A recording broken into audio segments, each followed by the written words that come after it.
अभी भी क्यों इतनी जान बाकी है? तेरे किए वादों का इम्तिहान बाकी है। अधूरी क्यों रह गई तुम्हारी ये बेरुखी? अधूरी क्यों रह गई तुम्हारी ये बेरुखी? अभी दिल के हर टुकड़े में तेरा नाम बाकी है। प्रेजेंटिंग दिग्विजय।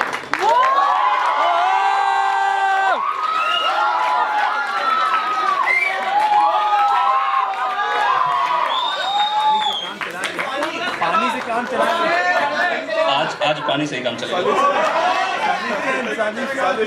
तुम राह में चुपचाप खड़े हो तो गए हो, किस किस को बताओगे कि घर क्यों नहीं जाते?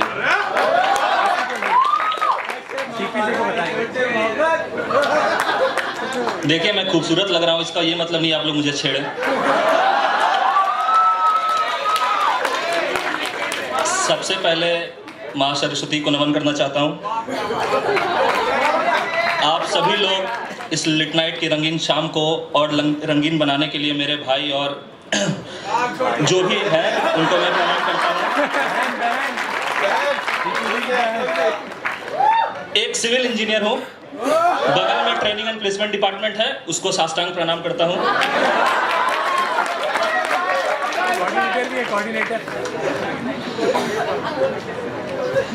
यहाँ पर थोड़ी देर पहले अंधेरा था,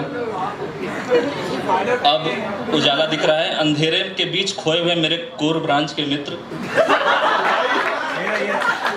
उनसे मेरी विशेष सांत्वना है। तो चलिए मैं अपने कविता की शुरुआत करता हूँ, लेकिन इस कविता की शुरुआत करने से पहले एक बहुत महत्वपूर्ण व्यक्ति है जिसे मैं संबोधित करना चाहूंगा। श्रेया जी, इतने प्यार से आज तक मुझे किसी ने नहीं बुलाया, तो श्रेया जी के लिए एक शेर। आप पहलू में जो बैठे हैं तो जरा संभल कर बैठे हैं।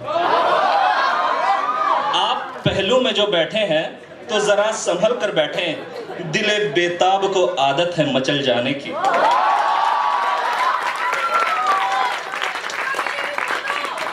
चलिए, तो ये जो कविता मैंने आज लिखी है, ये कविता मैंने जिसके लिए लिखी है वो यहाँ है या नहीं मुझे पता नहीं, पर वो जान ले कि ये कविता उसके बिना कविता नहीं। तो अर्ज करता हूँ, 100 शामों को भुलाकर, 100 शामों को भुलाकर, आंखों में नमी दबाकर एक राज छुपाए बैठा हूँ। 100 शामों को भुलाकर, आंखों में नमी दबाकर एक राज छुपाए बैठा हूँ। तुम बात भले कुछ कहती हो, मैं इश्क समझ कर बैठा हूँ। तुम बात भले कुछ कहती हो, मैं इश्क समझ कर बैठा हूँ। अब एक डीप लेखक वाली दृष्टि से 2 पंक्तियां आपके सामने रखना चाहता हूँ, एकदम डीप। लफ्जों की शक्ल में अब तो मैं एहसास लिखता जाता हूँ। लफ्जों की शक्ल में अब तो मैं एहसास लिखता जाता हूँ। मैं आवारा आशिक पानी को प्यास लिखता जाता हूँ। इस कलम का जर्रा जर्रा अब तेरी गुलामी करता है। इस कलम का जर्रा जर्रा अब तेरी गुलामी करता है। तुम तारों की बातें करती हो, तुम तारों की बातें करती हो, मैं तुझको चांद समझ कर बैठा हूँ। तुम बात भले कुछ कहती हो, मैं इश्क समझ कर बैठा हूँ। आप किसी भी प्रेमी जोड़े से अगर पूछेंगे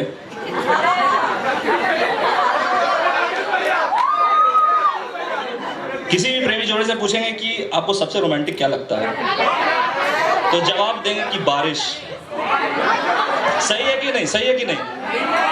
नहीं।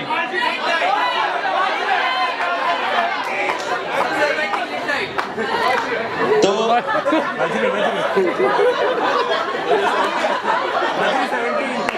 बारिश और प्यार का कनेक्शन बहुत लंबा है, समझने के बाहर है। तो इसके लिए 2 लाइन। मैं चुप कराता हूं हर शब्द उमड़ती बारिश को। इरशाद इरशाद कुछ वाह वाह यार। मैं चुप कराता हूं हर शब्द उमड़ती बारिश को, मगर कमबख्त ये रोज नई बात छेड़ देती है।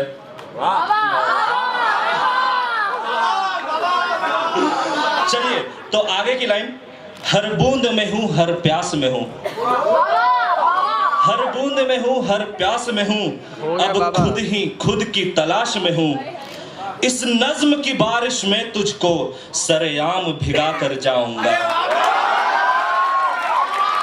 इस नज्म की बारिश में तुझको सरेआम भिगा कर जाऊंगा, तू मुझ पे भी तो बरस कभी, तू मुझ पे भी तो बरस कभी, मैं जमी वीरान बना कर बैठा हूँ, तुम बात भले कुछ कहती हो, मैं इश्क समझ कर बैठा हूँ।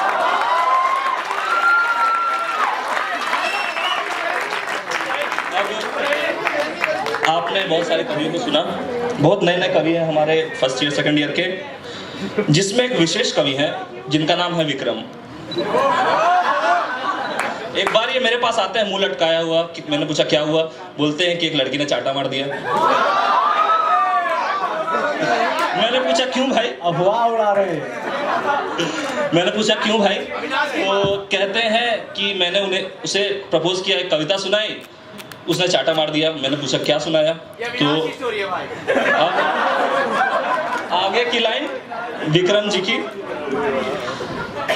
तू हृदय मोहिनी चंचलता, तू हृदय मोहिनी चंचलता, तू निष्ठुर मन की दुर्बलता, तू मृग नयनी, तू नयन प्रिय, तेरा हर झूठ भी कर्ण प्रिय, हे प्रिय तू कहे तो सूर्य बुझा दूंगा, चरणों में सृष्टि झुका दूंगा, मन मंदिर में तुझे बसाया है, दिल गिफ्ट रैप कर लाया है। अब क्या हुआ कि लड़की को पसंद नहीं आया, रिजेक्ट कर दी। तो अब इन्होंने रिप्लाई बैक कैसे किया वो सुनिए, तू शूर्प नखा तू करम जली,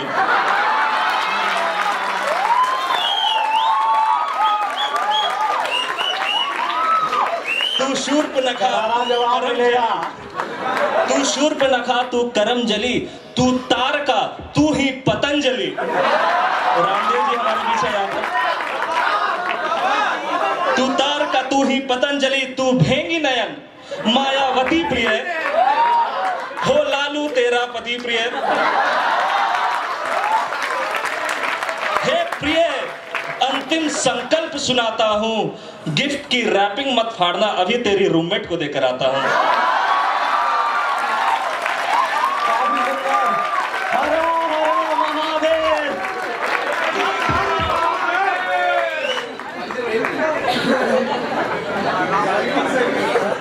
चलिए तो अब इश्क में प्यार है तो तकरार भी है, लड़कपन है तो श्रृंगार भी है, बेवफाई है तो वफा भी है, और अपना तो वफा से कुछ ऐसा रिश्ता है कि ये तुम्हारा दिल और ये मेरा दिल, ये दोनों कभी बराबर नहीं हो सकता। ये तुम्हारा दिल ये मेरे दिल के बराबर हो नहीं सकता, वो शीशा हो नहीं सकता, ये पत्थर हो नहीं सकता। तो अगले कुछ लाइनों में मैं अपनी वफाई का हिसाब मांग रहा हूँ, उससे कुछ जवाब मांग रहा हूँ। तो सुनिएगा, जज्बातों के सागर में मैंने वफा छिपाई देखा क्या, जज्बातों के सागर में मैंने वफा छिपाई देखा क्या। वो कहते हैं ना कि वफा की उम्मीद जिन्हें होगी उन्हें होगी, हमें तो बस ये देखना है कि तू बेवफा कहां तक है। तो जज्बातों के इस सागर में मैंने वफा छिपाई देखा क्या, जंगे इश्क की बाजी हार गया, हारा दिल तूने देखा क्या। तो प्यार में कोई हिसाब काम नहीं करता है, तो उसके लिए दो लाइन, सारी शिकायतों का हिसाब जोड़ कर रखा था मैंने, सारी शिकायतों का हिसाब जोड़ कर रखा था मैंने, उसने गले लगाकर सारा हिसाब बराबर कर दिया।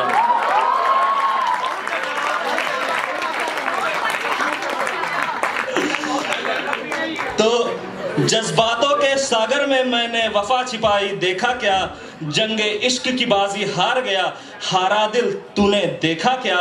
थोड़ी सी ही सही तुझ में वफा तो थी, थोड़ी सी ही सही तुझ में वफा तो थी, खुदगर्ज हूँ मैं जो तुझको बेईमान समझ कर बैठा हूँ। तुम बात भले कुछ कहती हो, मैं इश्क समझ कर बैठा हूँ। तो अब आपके सामने आखिरी की 4 पंक्तियां पेश करना चाहूंगा। इसमें मैंने जिस मोड़ पे, जिस रास्ते पर, जिस घड़ी में, जिस मोमेंट में पहली बार उससे मिला, उसके उस मोमेंट है, उसके बारे में मैंने लिखा है। वो ऐसा है कि अपना तो प्यार में बस एक ही उसूल है, अपना प्यार में बस एक ही उसूल है, तू कबूल है तेरा सब कुछ कबूल है।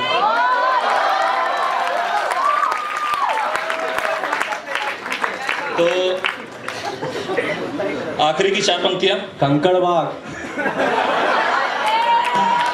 रांची, कंकड़बाग नहीं, रांची। चलिए, तो आखिरी की 4 पंक्तियां आपके सामने रखता हूं। अगर देखो भाई लोग, दिल को छू जाए ये लाइन तो पूरा सदन उठ के खड़ा हो जाना चाहिए। बाबूजी लोग जान लो। तो फिर वहीं तेरा इंतजार करूंगा, फिर वहीं तेरा इंतजार करूंगा, फिर उसी मोड़ पर तुझसे मिलूंगा, फिर वहीं तेरा इंतजार करूंगा, फिर उसी मोड़ पे तुझे मिलूंगा। हो सकता तेरा गुनहगार मैं, हो सकता तेरा गुनहगार, ये गुनाह मैं बारंबार करूंगा। मैं प्यासा तुम प्यास हो, मैं प्यासा तुम प्यास हो, तुझसे आस लगाए बैठा हूं। तुम बात भले कुछ कहती हो, मैं इश्क समझ कर बैठा हूं। धन्यवाद, धन्यवाद।